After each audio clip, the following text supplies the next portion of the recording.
Sit back, it's time to get groovy. Question, do you remember that movie? Welcome back to Remember That Movie. I am the third Alejandro Rosa on IMDb. And I am Steve Johnston, and I am not on IMDb. Welcome back to our podcast where we look at the films of the past with the eyes of today. And we're back with another episode and another movie. Damn, that's a lot of taglines all at once. I like it, though. You think so? We've kind of settled into that over the past couple of episodes, and I like the way it sounds. Okay, good. Well, then I will stop being so self-critical. Welcome, everyone. If you're new to the podcast, welcome. And if you've come back, thank goodness, welcome back. Tonight, today, this morning, this evening, whatever time zone you're in, we are going to talk about a movie, as we usually do. We're going all the way back to 1994, which doesn't feel like it's that far back, except is that 30 years? That's 30 years ago. Damn. Check's math. That cannot be right, and yet it is. Oof. That's depressing. Yeah. But anyway, no more sad talk. So we're going to go to the 1994 film Wolf. We are on the cusp of Halloween, so we thought this was more than appropriate for our movie choice. Now, I will get into the who did what and how this was created and all that, but let's just start with the very basic. Steve, this was my choice, my pick. It was. So I have to ask, because I have no idea, had you seen this film before? Up until you mentioned it at the end of the previous episode, I hadn't heard of this movie before. I was not aware of its existence. Well, I think you are not alone. I think a lot of people aren't aware of this movie existing. In fact, the few people I have mentioned it to said, wait, what? Who's in that? And I said, was I literally the only person who went to the movie theater? You might very well have been, which is surprising given the cast list, which I know is coming up a little later. Absolutely.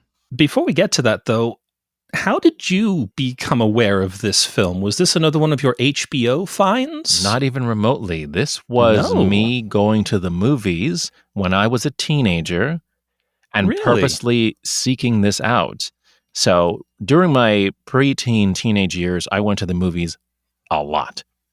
And at some point, I saw a trailer for this film. I liked Jack Nicholson. I adored Michelle Pfeiffer. I don't know if I knew who James Spader was then. I knew that he'd been in things, some of the teen movies, John Hughes kind of stuff, but I didn't know who he was. And also the subject matter intrigued me, being a teenager.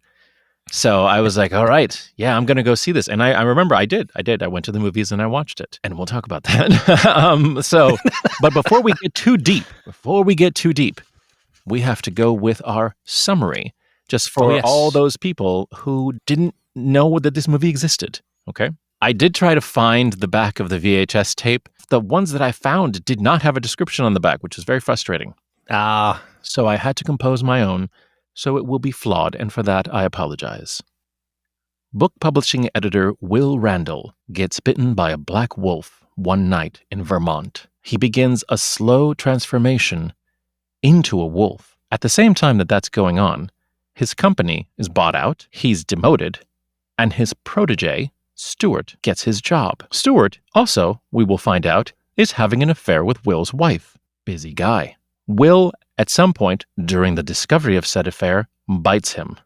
In this process, Will starts falling for the new boss's daughter, Laura. Eventually, Will and his protege, both slowly transforming into wolves, have a final showdown, a wolf fight, if you will, or more of a werewolf fight. Will wins and runs into the woods. The movie ends showing that Laura has begun her transformation as well, while Will has gone full wolf. What I'm going to start with is something very simple. The cast. Because this cast is mind-blowing. I have done way too much research on this cast. Let's just start with that, okay? I apologize in advance. I may bore you a little with the amount of research I did on this cast. So, no worries. This cast is full of award-winning actors. From the leads to the people who have a few lines, everyone is an award winner. Playing our lead, Will Randall, is Jack Nicholson. This is after he had done Batman and A Few Good Men, for which he won an Oscar. Michelle Pfeiffer is playing Laura Alden, his love interest. She had 3 Oscar nominations by this point. She was a BAFTA winner. This was after her doing Batman as well, different Batman, and of course the Fabulous Baker Boys. James Spader plays the young protege, Stuart. He had already done Sex, Lives, and Videotape at this point, True Colors. He's an Emmy winner. Will's wife, Charlotte, is played by Kate Nelligan. She's an Oscar-nominated actress herself, a BAFTA winner. Christopher Plummer plays Will Randall's new boss, Raymond Alden. He has an Oscar, 2 Emmys, and 2 Tonys. Richard Jenkins, another famous actor with 2 Oscar nominations and an Emmy, plays Detective Bridger. Dame Aileen Jenkins plays Mary. Do you remember who Mary is, Steve? That's Will Randall's secretary? That is absolutely correct. She's a BAFTA, Emmy, and 3-time Olivier winner. David Hyde Pierce. David Hyde Pierce is in this. Yes. 4-time Emmy, 2-time Golden Globe, Tony winner, who plays Ray. Again, these are the people in the office. Sir Om Puri, famous Hindi actor, multi-award winner, 2 National Film Awards, 2 Filmfare Awards. Ron Rifkin plays Dr. Ralph, who has maybe a few lines. He won a Tony in 1998 for the revival of Cabaret. Pamela Scales played Maud, very famous British actress. Starletta Dupois was a Tony nominee who played the mother of the mugger, who has several lines as the camera pans. Do you remember right at the end? Oh, yes. Yeah. And then there's 2 more. Steve, did you clock our 2 minor, not even named characters that are actually famous actors? I think I caught one, and it made me laugh, assuming you were referring to David Schwimmer, who plays one of the cops. I could not help but laugh because it's David Schwimmer. He's in New York, and more particularly, he's in the New York Zoo, which, if you know other roles that he has played, is just kind of funny because, he cannot get away from New York. He has a few lines, but he does play cop. At the very beginning of the big party scene in the mansion, there's a woman speaking. The camera is right on her. That was Allison Janney. Do you know what her description is in the film? I'm assuming it's something along the lines of party guest? Party Guest 2. Oh. This film comes out June of 1994. September 22nd, 1994, Friends premieres. Nice. He has no idea he's about to get unbelievably famous, right? Allison Janney has to wait a little bit longer. But here's where it gets cool. I just said September 22nd, 1994, the premiere of Friends. September 22nd, 1999, the premiere of The West Wing. Fun thing to point out, Jack Nicholson is at present the most Oscar-nominated male actor in the history of the Oscars with 12 nominations. The all-time Oscar-nominated actor, regardless of gender, is Miss Meryl Streep. I just said Jack had 12 nominations, right? Meryl has had 21. Nobody comes close to Meryl Streep. Nope. Because she's a goddess. Anyway. Well deserved. So this is our star-studded cast. I want to know, and I don't know if there is a particular reason for it, but how did they manage to assemble such a gigantic collection of talent for one movie? The answer to your question is one man, Mike Nichols, a massive directing star in Hollywood, beloved by actors, and people want to work with Mike Nichols. Just to give us just a little hint, because I will not be able to touch on everything Mike Nichols has done in his career. He won the Oscar for directing The Graduate. He has 8 Tony Awards, including for Annie, as in the original production of Annie, also the original production of Spamalot. 3 BAFTAs, 4 Emmys, including when he directed Wit and the miniseries Angels in America. He even has a Grammy that goes back to 1963 when he had a comedy album. It was called An Evening with Mike Nichols and Elaine May. Back when he was a comedian, he directed Who's Afraid of Virginia Woolf, Silkwood, Working Girl, Catch-22, Postcards from the Edge, The Birdcage, Closer, Charlie Wilson's War, Random fact of the day, his fourth wife, which he married in 1988, famous journalist Diane Sawyer. Mike Nichols brings all of these people to the table, not just the actors. The cinematographer for this film is Giuseppe Rotuno. He's a BAFTA winner, an Oscar nominee for All That Jazz, 7 Silver Ribbon Awards. These are Italian film awards. He worked on 8 Federico Fellini films. He did Popeye, Man of La Mancha, and he was the cinematographer for The Adventures of Baron Munchausen. That's where I recognize the name from. Fantastic. Costume designer, Anne Roth. 2 Oscars, a BAFTA, and a Tony. Composer, Ennio Morricone. Which was another name that made me do a double take when he came up in the credits. Do you know he has over 400 film and television credits? Yes, though that is a relatively recent discovery of mine. Some of his most famous pieces, The Good, the Bad, and the Ugly, Days of Heaven, The Mission, The Untouchables, and Cinema Paradiso, to name but a few. 6 Oscar nominations. His first nomination was in 1979. He did not win the Oscar until 2016. Wow. He did get an honorary Oscar in 2007 for his contribution to film music, which is well-deserved. Oh, yes. But then in 2016, The Hateful Eight, he won the Oscar. Fantastic. He has won multiple Grammys, BAFTAs, Italian Silver Ribbon Awards.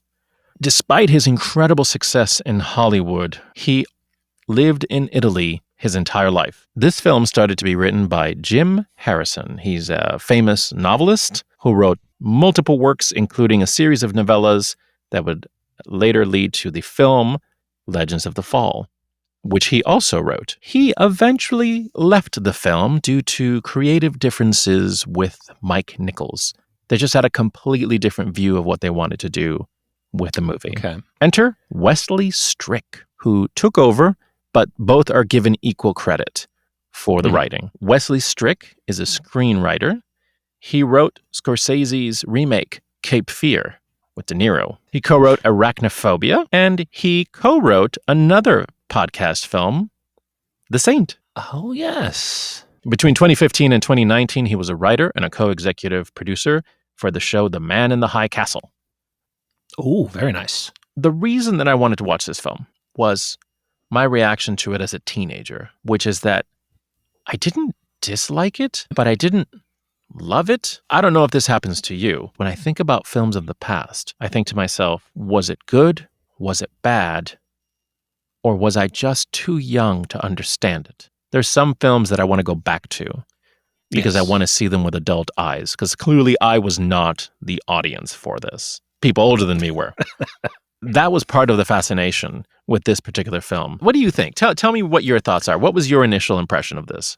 My initial impression kind of lines up with your teenage impression in that I liked the movie. It did a lot of stuff well. And the more I thought about it after viewing it, the more I realized that, oh no, there was some really good ideas in there. But at the same time, I didn't love it. It was a good ride. And then I'm assuming that later on we will talk about the ending. I think Teenage You was right. It's good. It's not great, but it's there. And yeah. The opening of it felt very Hitchcock. Did you get that feel? I didn't get a Hitchcock feel, but I did like that we jumped straight into it. Upon seeing the little blurb of a synopsis that pops up when you pull this up on streaming, I figured that we would watch Jack Nicholson's character go do something, and in the course of doing it, have a run-in with the wolf. I was not anticipating that, no, we open with the wolf bite, essentially. Immediately. I've got to tell you, that was a very effective jump scare.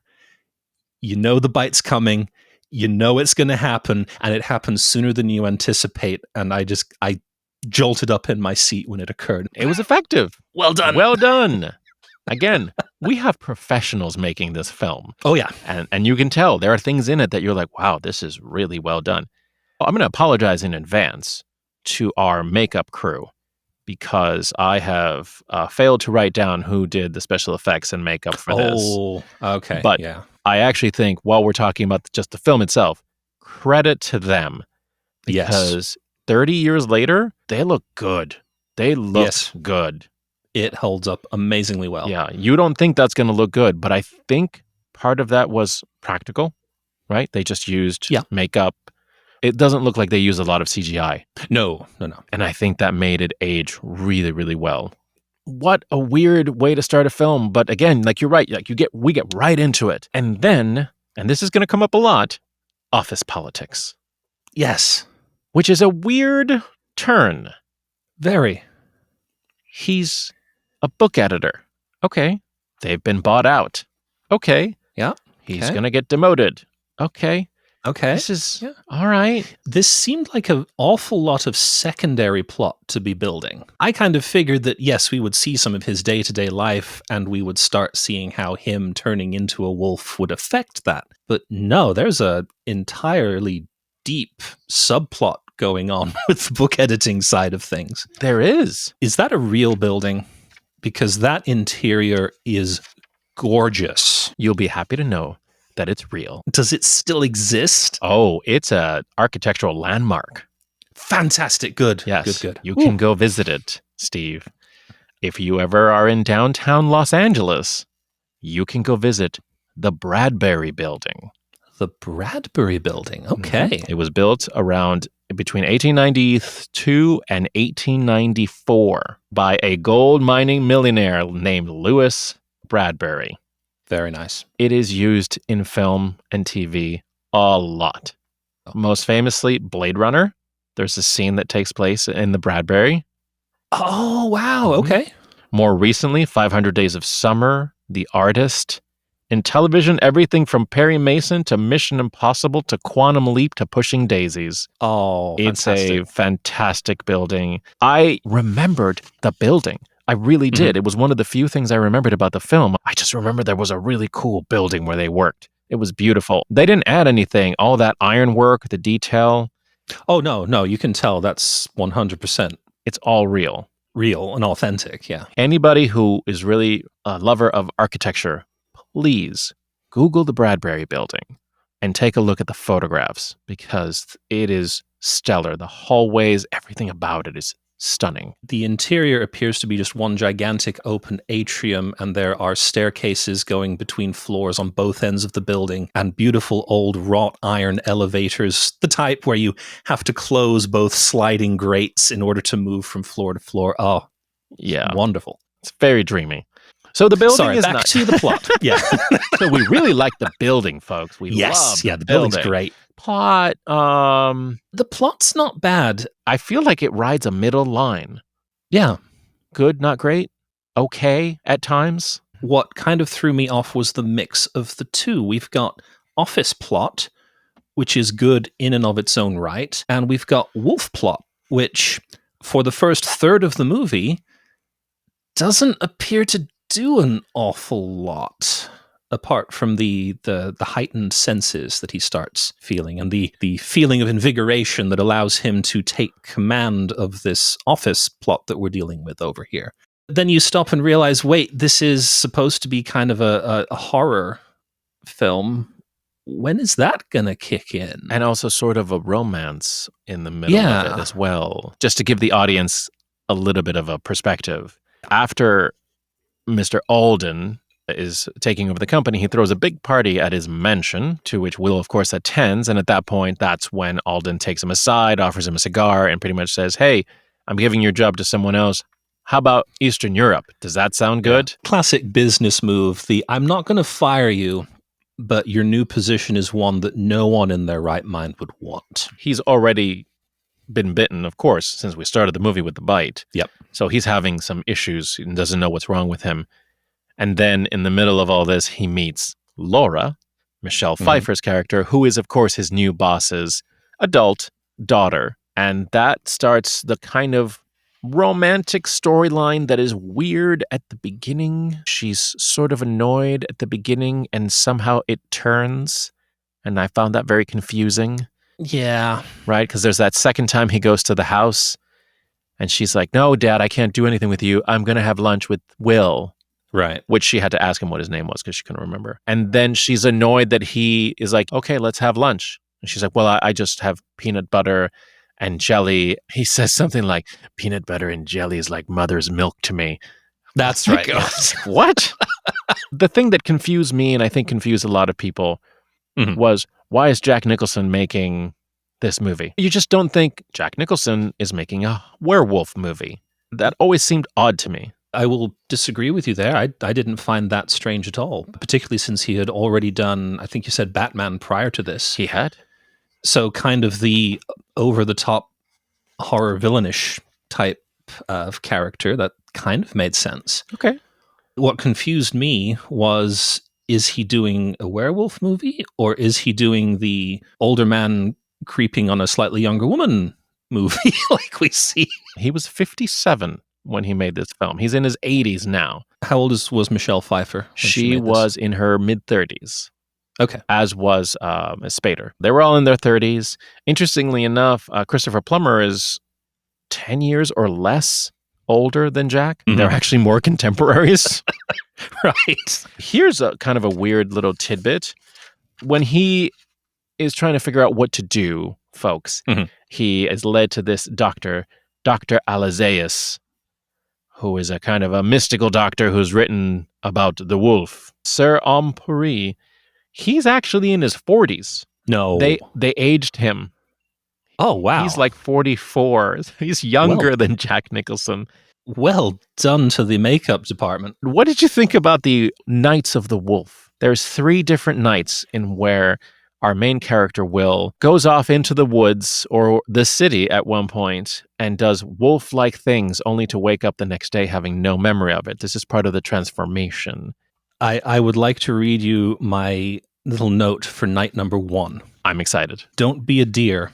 Podcast 2, Deer Necks 0.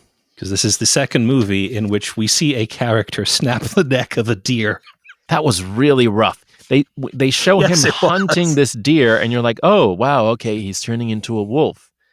And then he catches the deer, bites it in the neck, and then breaks its neck. And you're just like, jeez, come on. I was still getting over the bite. And then he wakes up next to a stream covered in blood, and rightfully so, freaks the heck out. Again, parts of this are interesting. I liked the fact that he has these nights where he doesn't remember what he's doing. The final night where he's in the city and he almost gets mugged, but then he attacks the muggers. Oh, yes. The next day when he's washing his hands and reaches into his pocket and finds a couple of fingers and then freaks out. That was a little terrifying. We get towards the end of the film, Will is trying not to turn into a wolf because now that he's definitely at least removed fingers from someone, he's freaking the heck out. He's gotten an amulet from the doctor that is supposed to help control the wolf. In the process, we, of course, learn that Stuart is slowly becoming a wolf himself. I loved this reveal. At this point in the film, we learn that Randall's wife has been brutally murdered in the park. Randall assumes that he has done it. I apologize, I'm calling him by his last name because I cannot remember the character's name. Will is convinced that he has murdered his wife. I, as an audience member, do not believe that, kind of don't have an explanation as to what could have happened. And then at the back of my mind, I start asking the question that I always ask when watching movies like this, which is, okay, how do they get out of this situation?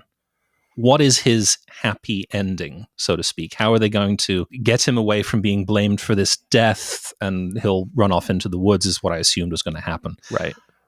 And I could not come up with anything. And I don't like that. I don't like that feeling. I don't necessarily need to figure out the exact mechanics of how everything is going to work, but my brain likes to have an idea of, oh, I see how they might do this. And I could not do that for this movie. Yeah. And then we get to the scene in the police station where Spader's character is acting weird. And I actually had the thought, wait, what is wrong with his eyes? Oh, he was bitten earlier. That's it. That's the out. That is how this is going to get resolved. So I was thrilled when that occurred and you notice it as the audience. That was, I liked that. You're right on. It was a great reveal. But I have 2 points about that. Okay. He kills Will's wife, and it's all about that damn promotion. Because at this point in the movie, Will figured out how to get his job back and how to be able to fire Stuart. He's gotten the business revenge that you kind of got a feeling was coming. Stuart kills Will's wife so that Will be blamed for it, and then they'll have to give Stuart the job because that would look bad for the company, etc. Once again, inner office politics mixed in. We have two men turning into werewolves, but they still want the promotion. James Spader has made a career of being just utterly creepy at times. A little weird, yeah. Weird, creepy, intense, scary. James Spader slowly turning into a werewolf, damn terrifying. And the more he becomes a wolf, the more terrifying he is. It's such brilliant casting to cast him in that. Yes. The combination between James Spader of being James Spader, but having the makeup of a wolf man, it's, yes. Yeah, lock your doors. We're at the police station. Laura is now concerned that Will has killed his wife. She runs into Stuart. She realizes, oh God, he's turning. He's also a wolf guy. And then she runs out of there while Stuart is being interviewed, goes back to the mansion where Will has the medallion on and he is in the barn, locked up essentially. Locked in a stall so that he cannot get out and do people harm. Stuart figures out that's where she's going. So he heads that way, and we have our big climactic scene where Stuart kills several people. No, not George. Not like that. That was for the guard at the gate. There is a marvelous piece of dialogue, which I do not want to repeat, but Spader says something absolutely disgusting. Yes. And the guard says, back up, get out of here. And so Spader backs up and then plows into the guard through the gate, and then the guard gets drug underneath the tires of the Jeep, and you just feel sorry for the man because he deserved better than that. And then he kills another guard a little while later. Tom with the beard. With the beard. So nice. Yeah. Such a nice guy. These characters were very minor, but both of them were really effective. They were, yes. You felt for them when they got offed in very brutal fashion. Such sweet people. Stuart catches up to Laura, and he decides he's going to violate her. And even says he's going to violate her to death, which is horrible in every possible way. So she has a fight with him, and boy, she is fighting and fighting. She hits him with like a fire extinguisher. And then, of course, in the process, Will finds a way to finally break free, rips the amulet off, jumps over the enclosure, and then we have our big Wolfman fight. Yes. Which is intense and fierce, and this is when you see Will become even more of a wolf, and they fight to the death. It is Laura who finds the second dead guard's gun and gets rid of Stuart, which was actually quite cool. I did enjoy that. Very good. What did you think about the ending? That entire sequence was excellent. I hate to use this phrase because it's a little cliche, but it was everything that I hoped for in terms of, all right, two wolfmen going at it, and then, Laura's the one who ends up finishing things. I like that because Laura's been a very strong character throughout the entire movie, which I loved. 100%. Shortly after, we kind of get a very nice ending. Will is kind of free to run off into the woods where I assume he completes his transformation into a wolf. Laura cleans herself up so that when the police arrive and her father comes out going, oh, what's going on? What's going on? It's explained to her that it looks like the guard Tom shot James Spader. That bit resolves itself, and then she throws the police on a wild goose chase for Will, mentioning that, I think he was headed to the airport or something like that. She and her father seem to reconcile a little bit, and then the movie ends and everything's great. Except that right before it ends. Nope. No? Nope. No? Oh, is this your problem? Oh, yeah. There are several jokes about heightened senses, especially at the beginning of the film, when Will points out to a coworker drinking tequila this early in the morning, and the guy's like, how does he even know? It's like, I can smell it a mile away or whatever. Yeah. It would be silly to suddenly have Laura do the same line, say with one of the cops. And then it would be even sillier if she kind of exhibits the heightened sense of smell, perhaps a hint that she might have a heightened sense of hearing, and then she wanders off, and the way things are cut together, it looks like she's been a wolf all along, and that she might even be related to or be, in fact, the wolf from the very beginning of the movie. Because if you did something like that, that would be absolutely stupid. I don't think that's what they're doing at all. No? I didn't read that at all either time I watched the film. Really? Yeah. Because that's what I took away from it, and I've got to tell you, that destroyed the movie for me. Oh man, no! I always took it as at some point she got bitten. When? Now that is a good question. That's the problem. Because they never show us her being bitten. Oh. So when was she bitten? The whole thing with is she the wolf from the beginning, or is she related to the wolf from the beginning? That I might have created just because we do a lot of crossfades from her face and her eyes to the eyes and face of the black wolf, which was the one that we see in the woods at the beginning of the film, and then back to her. My takeaway from that was that, she's been a wolf this entire time, which just did not gel with any of the rest of the movie. So did I just miss her being bitten? And if I did, why is her transformation happening so quickly compared to that of the guys? Because if you remember, Will took a day or two to change to the point that he had the heightened senses. One of the very first things he does is sleep for 20 hours, which #life goals. That sounds remarkable.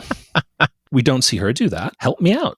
I did do a little research, and it is both stated that it looks like Laura has been infected, but it is also stated that they don't know when that happened. Now, here's a question. Mm-hmm. Did they cut something where she got scratched or bitten in some way so that they could make the last bit, a surprise? I don't know. At this point, either of us could be right, because I have not found anything that said otherwise. I don't know whether it was a product of when I watched the movie or what, but yeah, at the end of the movie, I was upset. And I went from all of this goodwill, this feeling of, okay, not a great movie, a good movie, got some interesting concepts, some excellent execution on some things, to, I hate this. It's like that last 30 seconds just threw it out the window for me. It's like, no, that's absolute crap. I did not have as strong a reaction as that, but I also knew it was coming because I'd seen it in theaters. I will say that having calmed down the next day and thought about it, I realized that, okay, do not let the last 30 seconds of a movie spoil the first 2 hours. Because the first 2 hours, as I said, was pretty good. I remember being underwhelmed as a teenager, no doubt because I wanted more. Right? I wanted something more dramatic. I'm like, what? He just goes into the woods and turns into a dog? And I remember just sitting there with my popcorn like, it wasn't the payoff that I was looking for. But again, I was young. This time I knew it was coming. I saw the kind of storyline of it. Oh, I get it. Okay. Will's ending, him going off into the woods and becoming a wolf, I had resigned myself to that happening. I knew that's what he was going to do because the doctor says, oh yeah, no, you have until the next full moon, then you turn into a wolf, and that's it. Is there a way to stop it? Nope, not that we know of. Here's an amulet that will slow it down, but nah, you're kind of stuck like that. His resolution of the police are no longer chasing him, and he's now free to run off into the woods. Cool with that. It was but now she's a wolf too, and maybe has this entire time. It's like, no. Yeah, okay. I didn't have as many problems with that. I really didn't. It was like, oh, okay, fine. But maybe that was just it. I was just like, okay, I guess that works too. Why not? I don't know what other ending we were looking for. I think part of my problem, not only because, as you've mentioned, we don't see her get bit, hence my assumption that she has been that way the entire time. If she were nursing a wound, having come out of the shower at the end, I might have been a bit more okay with it. Yeah. But it kind of forces a happy ending for the couple, because the suggestion is she's going to be a wolf now, and eventually the two of them can be together. Aww. No. All right, Steve. What do you think critics thought about this film? Let's see. Critics. I actually don't know. Not entirely sure. So one of the things that some critics pointed out was, how do you sell this movie? Because you have almost two groups of people. You have the horror werewolf people who want to go see that, and you have the Jack Nicholson, Michelle Pfeiffer, James Spader, that group. Oh, I'm here to see a film. It's a weird combo. One group will like the first hour, the other group will like the second hour. That's correct. So, let's start with our friend, Mr. Roger Ebert. Oh, yes. Wolf is both more and less than a traditional werewolf movie. Less because it doesn't provide the frankly vulgar thrills and excesses that some audiences are going to be hoping for. Mm-hmm. And more because Nicholson and his director, Mike Nichols, are halfway serious about exploring what might happen if a New York book editor did become a werewolf. Another quote that I enjoyed, Hal Hinson at the Washington Post. In its own delightfully peculiar way, the film is the only one of its kind ever made. A horror film about office politics. Time Out had a different perspective on this film. They were less kind. Quite frankly, it's hard to fathom why exactly anyone would have wanted to make this slick, glossy, but utterly redundant werewolf movie. Overall, this is needlessly polished nonsense. Not awful, just toothless, gutless, and bloodless. The movie had a budget of $70 million. It actually made $131 million, which is respectable. It was not a failure. It won a Saturn Award for Best Writing. Okay. And it was nominated for a Grammy for the music. Very good. It is written about as Mike Nichols' forgotten werewolf movie. I think that's accurate, given that I hadn't heard of it until you mentioned it. Steve, is this a good movie? Yes, though I would consider it a slow burn. And I say that because I happened to have to pause the movie about 1/3 of the way through, and I realized I had no idea where the plot was going. Again, because of that mix of office politics and we know he's going to turn into a wolf at some point. But if you can have patience with it, let it take you on the journey, let it tell the story it wants to tell. It's a good movie, but I'm not going to say it's a great movie. Again, just ignore the last 30 seconds. You'll be happier. I struggled with this one. I struggled with trying to decide one way or the other. It has incredible people in it. Like I said from the long list at the beginning, these are all stellar actors. This is a great director. This is a great cinematographer. The film has moments that are just really well shot, really interesting. It's not their best work. I still ended up enjoying it. At no point did I look at my watch to see, oh my God, what time is it? Which I've done with some of our films. I've found myself still pretty entertained. Here's what I think this movie is. You're home, maybe you're sick, maybe you're just tired, and you want to put something on that you don't have to like insanely think about, right?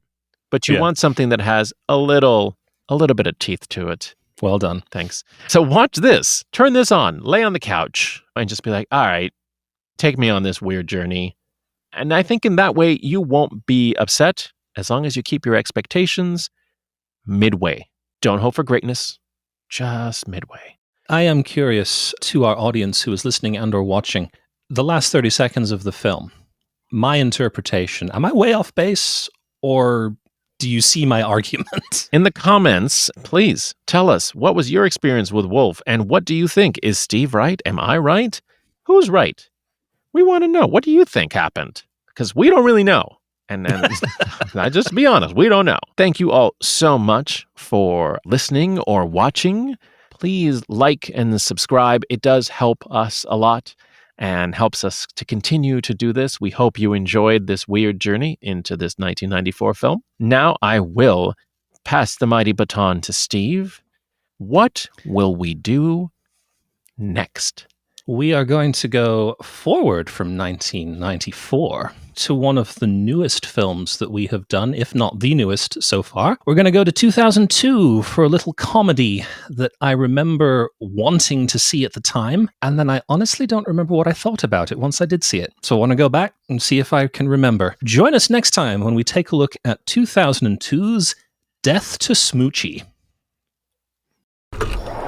Sit back, it's time to get groovy. Question, do you remember that movie?